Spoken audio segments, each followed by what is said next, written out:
It may be rather strange to see that I am talking about the subject of who are the she really, especially in the light that I wrote a book with them and have 4 videos on our YouTube channel. Nonetheless, there's a reason for that. And that reason has to do with encountering a lot of different, you can say, beings that are either defined by others as she or that we encounter. And sometimes this term of inner earth people is used. There are many other terms used. And the big question suddenly is, well, are they all she or are some she? And who do we define as she and who do we not define as she? And we have to look at 2 aspects first before we can answer that question. And the first one is that, where does the name come from? Well, the name comes from the Celtic mythology. And actually, the full name is a she, the people of the mounds. And according to that mythology, it refers to a rather supernatural kind of race that is described more or less as idealized humans. So they're very human-like, obviously, but they also live in the mountains underground, and they had difficulty with human beings. And there are all kinds of stories about that that are actually not really relevant for what we are talking about now. So the key is otherworldly. Well, in the approach that I have, I always said they are from a different world. So the Earth has, for those who don't know, 4 different energy systems that, in which humans are living, which we have gone through in hundreds of millions of years to experience all the different frequencies that the Earth is offering. And you can say that the 4 different worlds are related to the 4 major energy bodies of Mother Earth. So the highest, which is the spiritual body, is the first world. Then we go down into the second world, which is, you can say, the mental body of the Earth, and then the emotional body is then the third world, and then the physical body, in all its complexities, is the 4th world, and that's where we live in. When we look at stories and traditions, we can say, I don't know much, there's not much stories about the first world. The second world is associated with Lemuria, and the third world with Atlantis, and then our world. Interestingly, those worlds, even though we know them from the past as Lemuria and as Atlantis, and as I said, not knowing a real good description of the first world, those worlds are still existing. Those frequency systems of Mother Earth are still existing, and there are humans living in that. Otherworldly. And when we did research on the different she groups over the United States in different places, and even in Europe, very limited there though, it became clear that there are a lot of communities, and those communities are different frequencies. So it's understandable that when you tune into the energy of the she, as described by certain authors, that you may feel different frequencies. Because all depending on who they are connecting with, how well they are connected, and how well they are able to describe to allow you to feel those different frequencies. So the she that I connected with here in the Sedona area and wrote a book with, actually didn't call themselves the she. They were okay that I called them the she, but they actually call themselves the people of Rael.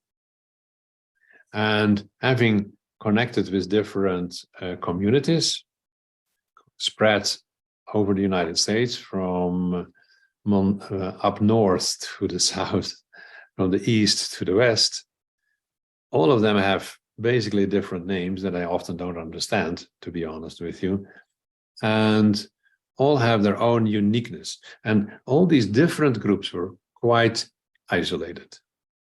And that is changing. They're beginning to work together. So if you then look at the definition, well, it's safe to say that whether they are from the second world or the third world, whether they are inner earth people or are somewhere on the surface where we can't see them because they have a different frequency, they're all otherworldly people.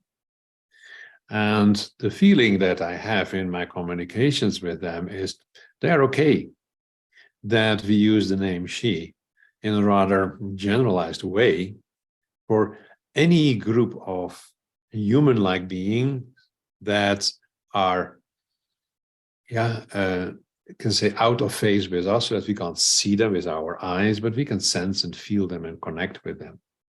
So the word she is applying to almost all, I would say, to all otherworldly beings, whether they live and as described as inner earth people or somewhat at the surface. It doesn't mean that all beings that are down into the earth system, inner earth people, are all she, because there are also races that originally were, you can say, extraterrestrial, but have become part of it. And in a sense, then join the collective, but are different. And in that sense, I prefer not to call them she. So an example is the blue race. The Tekonari are rather small, human-like beings with rather large heads. And they all live here as well, but are not part of that she conglomerate.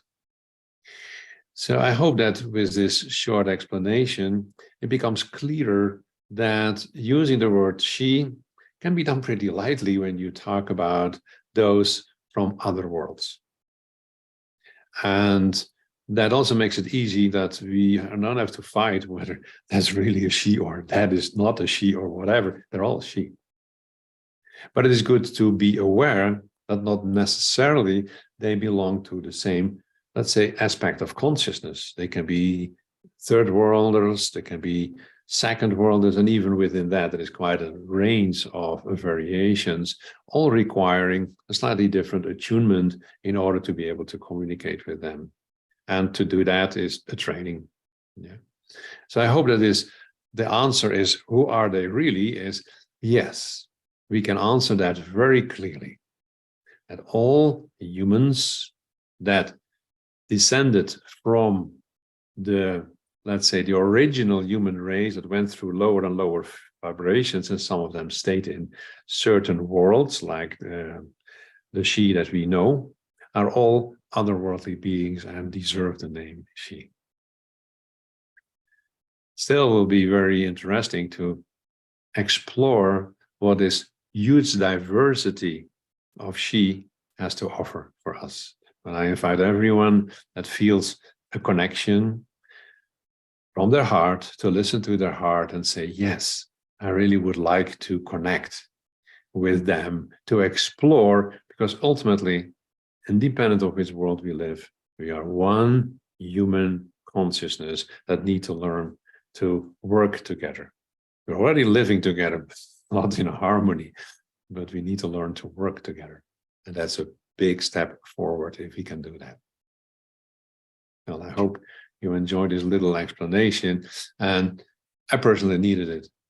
So I was very happy when my hiking buddy and friend Daniel asked me, to define the she, and this is actually the result of that sharing and discussion we had. I'm sure more information about the she will come in the future.